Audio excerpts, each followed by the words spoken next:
In today's video, we are going to be looking at hypnosis and the different elements that are needed for this essay.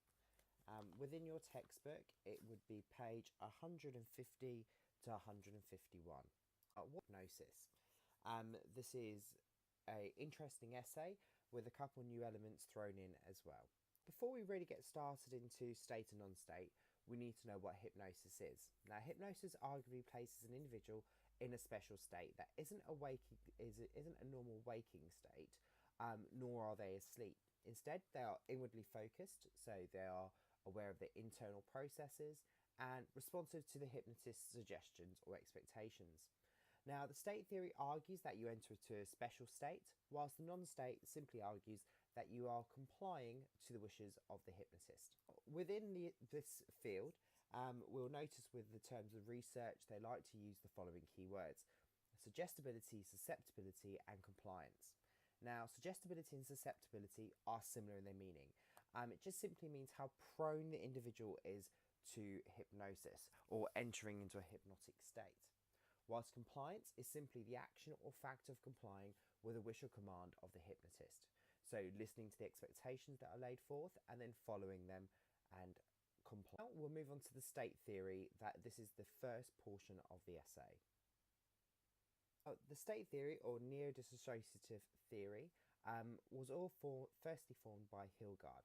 Now, Hilgard theorised hypnosis was an altered state of consciousness, a different state from your normal waking state and a state in which you are asleep. Hilgard proposed and suggested that during hypnosis, your consciousness divides into two channels. This allows us to focus attention on the hypnotist as well as perceiving other things that are going on around us. So, listening to those expectations, the verbal commands that the hypnotist is giving you, whilst also being aware of your environment and trying to comply to the wishes that the hypnotist is laying forth. In terms of pain reporting whilst under hypnosis, or the absence of pain being reported. So, although individuals who are under hypnosis may show normal physiological reactions to pain, they will report that they do not feel the pain. This is because they have been instructed by the hypnotist not to do so. This is what we call hypnotic analgesia. This is the absence of pain whilst being in a seemingly altered state.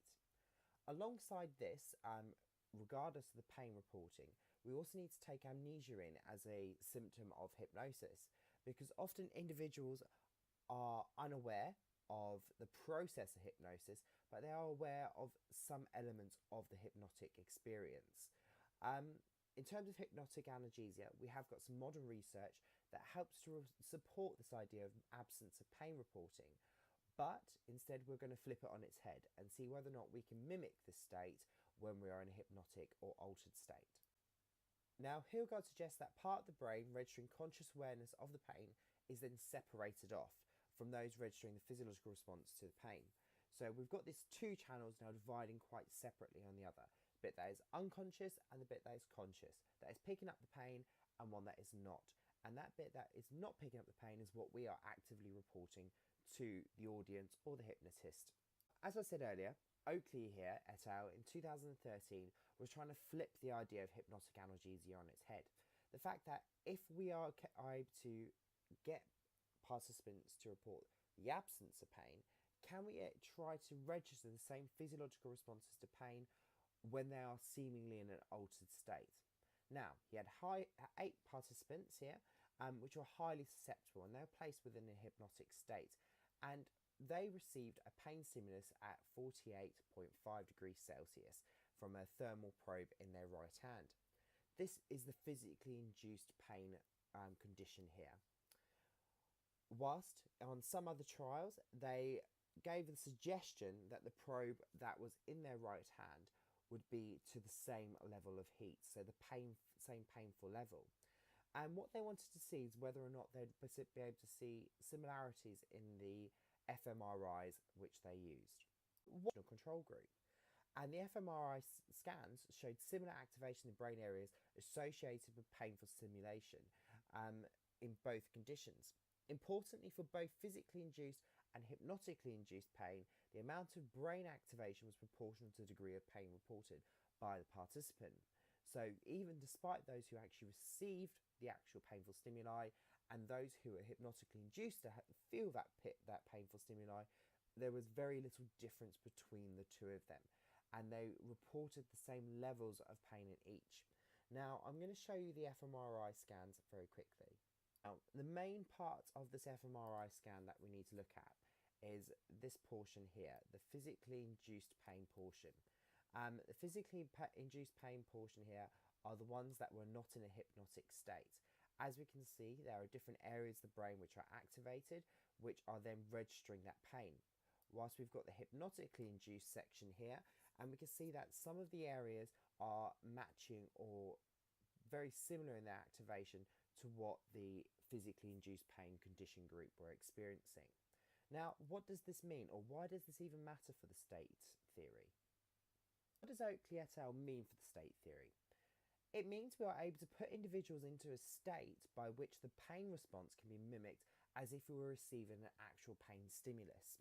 So we are therefore able to prove that maybe some individuals are put into this altered state because that brain activation is very similar to those who are not in a hypnotically altered state and experiencing that painful stimuli in reality. Therefore, this is adding credibility to the state theory, as we are using objective scientific methods to prove that the state theory is actually quite possible. Now, even though hypnotic analgesia is a fantastic phenomenon to be reported as a result and supporting evidence for the state theory, we have got additional evidence. One being remarkable physical feats here. Now, remarkable physical feats is where the hypnotizable are then given suggestions or expectations to complete particular tasks which they wouldn't normally be able to do when they are in a normal waking state. Now, an example of this could be going as stiff as a board, where they are placed onto two pillars and put in a position where they are on pressure points, which if you're in a normal waking state, it would be too painful for you to normally do. Because individuals are doing things which they wouldn't normally be able to do in a normal waking state. Therefore, individuals must be in an altered state. So what does this do for the state theory? It propels it forward. It's showing that actually individuals are in an altered state because they are completing these tasks where if in a normal conscious level, they wouldn't normally be able to complete. Therefore, by the sheer completion of these activities, this is adding credibility to the state theory as a result. But there is some counter evidence to obviously go against what we've said. So the fact individuals are hypnotized may not be a resulting factor of their ability to do these remarkable physical feats. Druckmann and Bjork reported that without hypnosis, highly motivated people demonstrated the strength, stamina, learning, and perceptual abilities comparable to hypnotized individuals. Therefore, meaning they were able to complete the same tasks as our hypnotizables. What does this mean for the state theory? It contradicts what we originally think about remarkable physical feats, because this means individuals may be just faking being in an altered state as a result of the expectations laid out by the hypnotist. Now, this is highly problematic for the state theory because the fantastic evidence that we've got these people committing these remarkable physical feats may not actually be a result of an altered state, but instead a highly motivated individual who is willing to at least attempt these remarkable tasks. Now, obviously, this decreases the credibility of the state theory as a result. However, we do have some supporting evidence coming forth here in terms of unique brain states. Now, Kosselin et al. In 2000 found distinctive brain activity patterns associated with hypnosis and not with any other waking states, whilst Williams and Gruselier in 2001 have shown that brain activity is different in hypnosis, so alpha waves, and relaxation with more theta waves. So we've got a difference in terms of the brain waves and the brain patterns that are emerging when individuals are put into this altered state. If you preferred a different case study to use, You can use Rainville et al. In 1997, who used PET scans and showed that hypnotic analgesia produced a reduction in brain activity relating to attending to painful stimuli without affecting the processing of the sensory information itself. This fits with the idea of dissociation because there is a separation of the cognitive processes as a result. What does this all mean for the state theory? Therefore, this is supporting the state theory as we are able to identify unique brain waves associated with hypnosis which are different from other waking states, i.e. relaxation. As a whole, this scientific evidence adds credibility to our understanding of the state theory because we've got objective scientific evidence promoting and showing that this is actually a possibility that individuals are in an altered state instead of simply complying to the wishes of the hypnotist. Now, in lesson, all of you got a little bit of information about the procedures and the results of the experiment. So obviously from the experiment, the main part here is if hypnosis is a different state, it should be possible to tell the difference between someone who is truly hypnotized and a simulator. So someone who is simply faking it.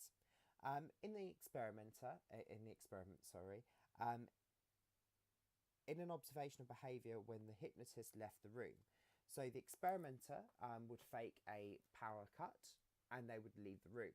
We would expect to see those who were hypnotised truly in an altered state would continue to demonstrate that behaviour with the absence of the experimenter, whilst those who are simulating it or faking it, they would just go back to their normal behaviour as a result. Evans and Orne found that the hypnotised subjects continued to respond for longer than the simulators. Now, the hypnotised individuals also show a stronger post-hypnotic response. So those who were truly hypnotised would carry on with that behaviour as laid out by the experimenter. So as a result, there is a difference between reals and the fakers, and the response may be a result of the absence of a hypnotic state. So those who continue that behaviour and were seemingly more real, they were in an altered state, purely because they're probably more susceptible than those who are faking. Now, there are some issues with this experiment. So they use undergraduate students. Okay, what's the problem with that? Simply, they cannot be generalised, these results, because undergraduate students are not representative of the wider population as a whole. For us, instead, there may be individual differences for the fakers. They may just have poor imagination skills. This may mean that they might not be able to imagine the type of activities or the type of behaviour that is needed to enter into an altered state seemingly. So these differences may just be as basic as that. What we're looking at is the hidden observer, which is an absolutely fantastic piece of research. Now, Hilgard 1977 argues that there is a portion of our mind that remains active during hypnosis. It's forever watching and provides access to an otherwise unavailable level of consciousness.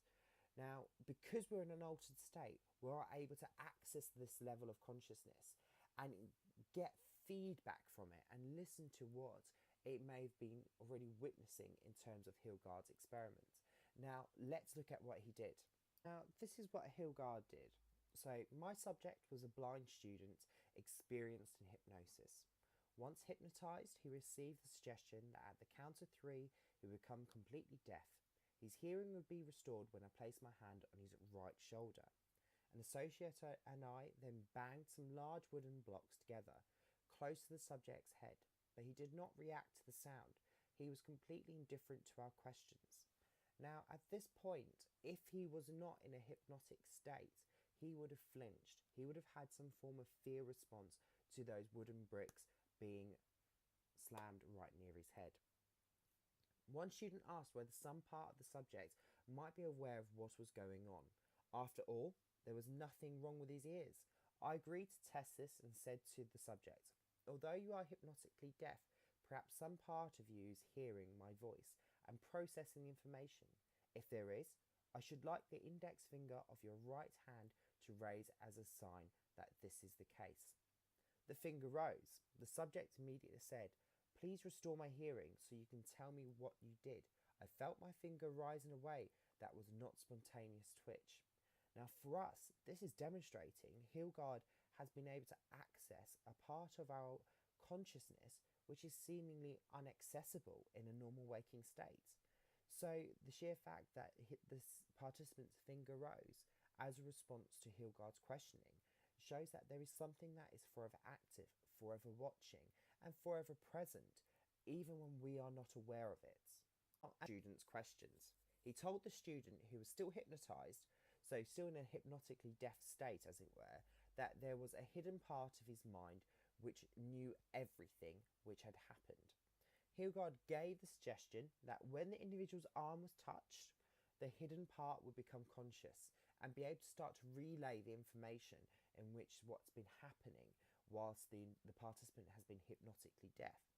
Sure enough, when I placed my hand on his arm, he could report exactly how many loud sounds had been made, what questions the class had asked, and what I'd said that caused his finger to rise. Now, this evidence here is demonstrating that, okay, this hidden observer is present and it's forever watching. And in a hypnotically altered state, we are able to access this information, and we are able to utilise this part of the brain to relay the information that has been happening to the participant whilst in an altered state. Okay, I know for the skeptical ones amongst us, we're going, okay, maybe this was just a one-off. However, Lawrence and Perry in 1981 conducted a similar experiment to Hildegard with 53 undergraduate students who underwent hypnotic induction after being tested for susceptibility. So they were highly susceptible, therefore meaning that they were more able or more capable of being entered into an altered state. Now, 40% of the subjects manifested the hidden observer experience. This has demonstrated that we can replicate the experiment run by Hildegard. So what does this mean for the hidden observer theory? It's increasing the validity of Hildegard's original theory as we are able to replicate the experiment, as well as get individuals reporting the same experience. Therefore, what does this mean for the hidden observer as a whole? It means for the state theory, this is a more credible theory, and that it's showing that people are entering into an altered state because there's this level of consciousness which we normally cannot access, which we are accessing when we are in this hypnotically altered state. Suggests that the hidden observer is the individual responding to a goal-orientated effect, which is discreetly said within the hidden observer hypnosis instructions. So whenever an individual is put into a hypnotic state, they are given expectations or instructions on how to complete the task successfully. So what does this mean for state theory? That this is not a phenomenon that happens within a hypnotically altered state. Rather, it's an individual who is goal-orientated and just wanting to meet the hypnotist's expectations, as they don't want to be embarrassed by being a failure or discouraging the researcher from doing the research again. So it's a bit of people-pleasing going on there in that part. Portion of the essay that we'll be looking at is the non-state theory. Now, non-state theory. So we're going to take everything that we know about state theory and we're going to flip it on its head. Now, non-state theory is primarily based on the idea that hypnosis is a result of the individual modifying their behaviour due to compliance. Primarily, their relaxation, imagination and compliance are the portions of the individual's personality which are altered due to being in a hypnotic state. Portion of the essay. Now, how does this fit in with non-state theory? There is this portion from the National Research Council which I found online, and I said to you guys, okay, now what does this try to promote for the individual? If we gave them these instructions, what does this say that will increase the likelihood that they will do? The following components are what are used in hypnosis. So the participant is guided to focus on one thing, such as the hypnotist's words or a ticking watch. The participant is made comfortable and is directed to be relaxed and sleepy. The participant is told to be open to the process of hypnosis, trust the hypnotist and let go. The participant is encouraged to use his or her imagination. Now, all of these components together, even if they do not put you into an altered state, they are going to make you comply, because throughout all of these procedures, it's littered with instructions for the participant. So naturally, they're going to listen to what is being said, and they're going to comply, even whether or not they know they are or not. Now, the next portion we're looking at is the socio-cognitive theory. Now, the social-cognitive theory of hypnosis was first theorised by Graham Wagstaff in 1986, and he argues that hypnosis does not result in a different state, but in changing two processes, compliance and belief. Now, what is compliance? So, earlier, I gave you a definition for compliance. Now, this is simply to comply to an actual wish of the hypnotist. Now, in hypnosis, the subject complies with the expectations laid out by the hypnotist. They are told directly what they are meant to be doing for them to be considered successful. So, our example, as you can see on the screen here, a hypnotic subject who's offered the suggestion that you will feel your arm raising on its own is more likely to comply by creating this feeling as a result. Undergoing hypnosis, either in a public environment or even a private hypnosis session. Now, why would you comply to that hypnotist? Simply, you want to avoid embarrassment for yourself and the hypnotist, as you don't want them to be categorised as a failure, and you don't want yourself to be categorised as a failure or just purely disobedient. You want to be seen as following the instructions and being able to complete them successfully as well. Now, compliance, the AO2 here. Now, surely if the participants are simply complying, we should expect at least one of them to admit to it. Now, Kilstrom et al. In 1980 found that even when appealing to the participants' honesty, they did not admit to it. Spanos suggests that the reason why these participants didn't admit to it is because they are so heavily invested in their role as the hypnotizable. And this causes them to reinterpret the experience, to reinterpret their instructions, their behaviour as non-volitional, that in fact they are doing it and it's out of their control because they are in this seemingly altered state. So what does this mean for state theory as a result? This would mean that non-state theory is correct, as participants are merely complying, but getting them to break this role will be near enough impossible. So we need to get them to admit to the fact that they are not in a hypnotically altered state. But they won't do this, as we know, due to that fear of embarrassment for themselves and the hypnotist. So for the non-state theory, this is a highly problematic avenue which we've got to explore. Whilst for the state theory, we're still having those people who are faking it and reinterpreting the experiences because they are heavily invested in the role of being the hypnotizable. Now we're going to look at this a bit further. Compliance. Then highly susceptible patients should be more compliant as a result. Now, Orn in 1970, we've heard of Orn before, he ran an experiment using postcards.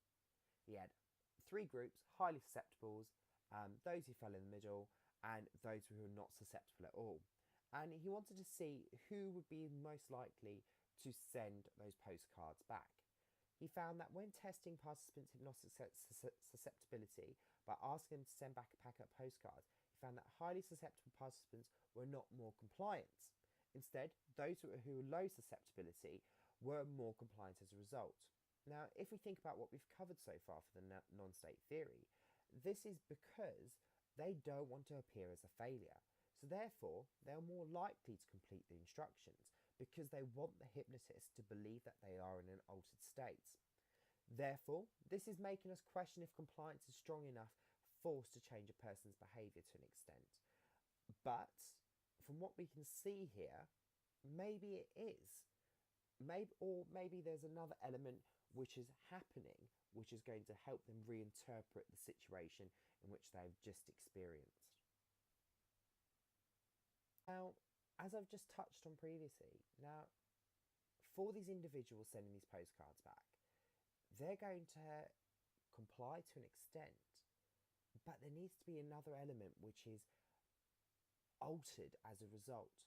Now, beliefs is the other part which could be altered. Now, compliance is volitional, so this is power of choice determining what you do.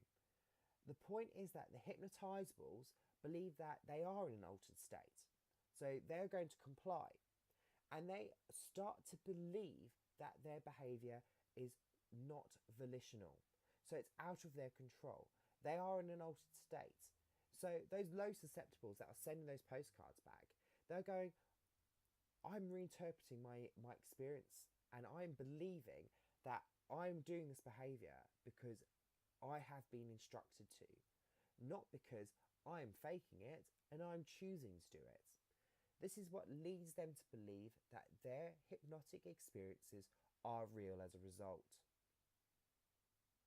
Now, which is theorised by Wagstaff, as belief and compliance play a huge role in individuals trying to fit in with the public expectations, so those expectations from the external environment, the hypnotist, maybe the audience, depends on the environment you find yourself in, and the private expectations, so your own expectations as to what you should be doing in that current situation or the experience.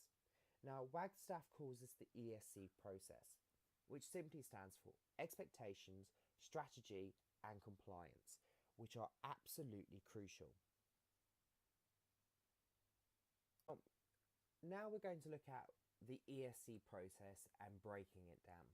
And I'll give you an example with this in a second. Now, E, so the expectation. The participant will work out what is appropriate for the role. This will be clearly laid out by the hypnotist's instructions. S, strategy. They will apply normal thinking patterns to create truthful or believable responses in line with the suggestions of the hypnotist. C is compliance. This is when all else fails. So if the application of strategy fails, they will behaviourally comply or fake the experience. Now, I'm going to use an example of amnesia here just to demonstrate it for you. So the ESC process that suggests that the subject judges that forgetting is a requirement of the situation, which is the expectation stage.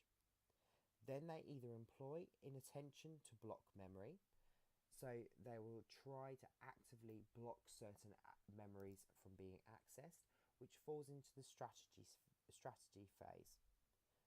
If that all fails, and they're unable to do so, they will generate the required response, which therefore demonstrates that they are faking hypnotic amnesia as a result. Now, we're going to look at one further example of this as well. Now, I've seen a lesson as well, is by Heap et al. In 2004. Why do we like Heap et al? It's because he's a modern researcher as well, so try to incorporate him in as an example. So he uses hypnotic analgesia and tries to judge it there. So the ESC process argues that the absence of pain can be explained through the participants starting to distract themselves from the process of the hypnotism, or simply by keeping calm and tolerating the pain and reinterpreting it as a pleasant experience when asked. So if we go through the ESC process with this, so the expectation, absence of pain, the strategies, they're going to distract themselves from the pain, and they are going to try to keep calm when they are asked if they're feeling any pain. Now, those are the strategies that will be employed, and they will try to meet these. If they are unable to employ the appropriate strategies, for example, tolerating the pain to an extent, they will then fake it. They will give the appropriate responses when asked. Now, the key features of the hypnotic role is that subjects should experience the effect as involuntary or happening to them. Hence, good hypnotic subjects will also attempt with every means at their disposal to interpret their responses as involuntary and veridical happenings, so truthful happenings.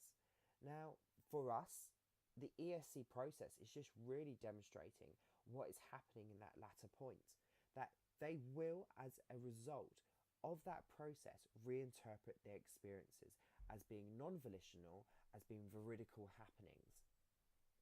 Now, we're going to nearly finish off the essay. Now, here's some more additional new research. So this is optional if you wanted to include them. Now, we've got Callio and Revenucio here in 2003. They proposed that hypnosis is something more and forwarded the altered state theory of hypnosis, according to which hypnotic behaviour consists of both a special state and a degree of suggestibility that is not dependent on the presence of a state but is affected by it. So an individual must be entering into some form of altered state. However, their suggestibility, their prone or likelihood of entering an altered state must also be taken into consideration, because if an individual has low suggestibility, they may be less inclined to be entering into an altered state, which then will make them less likely to comply to that behaviour. Now, this would go into the state theory part of your essay as just an extra little bit of information. Now, just to show off your overall thinking of what has happened. A key strength of the non-state view over the state view is that it attempts to explain hypnosis rather than just describe the experience. So the state view just gets people to recall their experiences without really explaining the processes that have gone through it. Whilst non-state theory look at the ESC process, they are using a process to explain why people are acting the way that they are. So what does this lead us to? Perhaps we should combine both sides together, because maybe it's a bit of compliance with an altered state that is creating this behaviour, this non-volitional behaviour. So we've got to consider this view when we're writing our conclusion. And perhaps those susceptible really do change state, but those who are not merely comply and their beliefs are affected as a result. So potentially you've got two groups of individuals which we already know of: low susceptibility and high susceptibility.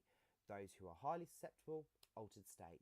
Those who are low susceptibility, they are merely faking it and they are changing their beliefs and complying at will.